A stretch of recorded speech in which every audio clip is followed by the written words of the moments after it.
Je m'appelle Guillaume Kerbuch et j'interprète le rôle de Robert Beyer. Cinévox.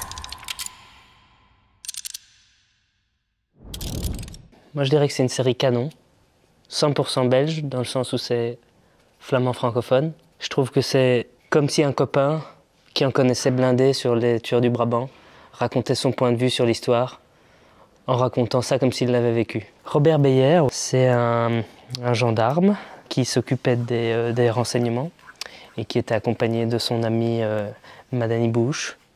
Et ensemble, ils ont monté une agence de détectives privés après avoir été renvoyés de la gendarmerie, avec lesquels ils ont fait des choses pas très recommandables. Le plus grand défi, c'était d'arriver à prendre... Moi, en tout cas, j'avais envie de prendre de la distance avec le personnage, en me disant que ce qui était avant tout nécessaire, c'était d'arriver à le rendre utile dans la fiction, plutôt que d'en faire un personnage qu'on reconstitue. Aussi parce que la personne est toujours vivante, et j'avais pas ni envie d'être dans une espèce d'hommage, ni envie d'être dans une espèce de critique par rapport à cette personne-là. Par contre, j'ai regardé beaucoup d'interviews de lui. Ce que j'avais envie, c'est qu'on reperçoive l'attitude qu'il dégage, en tout cas. Et c'est de ça que je me suis inspiré pour construire le personnage. J'ai regardé une vidéo YouTube qui était assez intéressante, où on dit qu'on a toujours la nostalgie de l'époque de ses parents.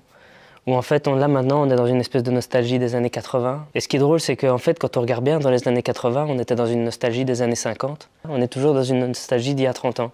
Et on s'en fait une époque un peu idyllique, mais je viens de discuter avec une personne qui était adolescent à ce moment-là, et qui me disait c'était pas cool, quoi. Mais nous, on le voit d'une manière un peu romancée. Et je trouve que c'est ça qui est intéressant avec cette série, c'est qu'on nous offre un peu aussi le côté pas chouette et pas glamour de cette époque-là. Et ça, je trouve ça super intéressant. Je me suis rendu compte qu'on nous donnait énormément, via les médias, énormément de fiction sur le rapport qu'il y a entre les Flamands et les francophones, qui est beaucoup construit par le monde politique, évidemment.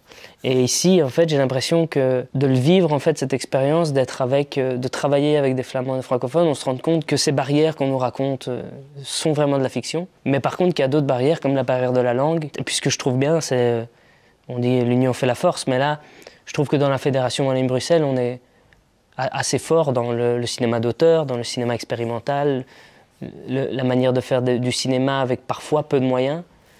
Et je trouve que les Flamands ont quand même ce truc où ils essaient de plus en plus de se rapprocher des Américains. Et là, ici, on a quand même une œuvre qui, pour le coup, moi par exemple, le scénar, je l'ai lu d'une traite.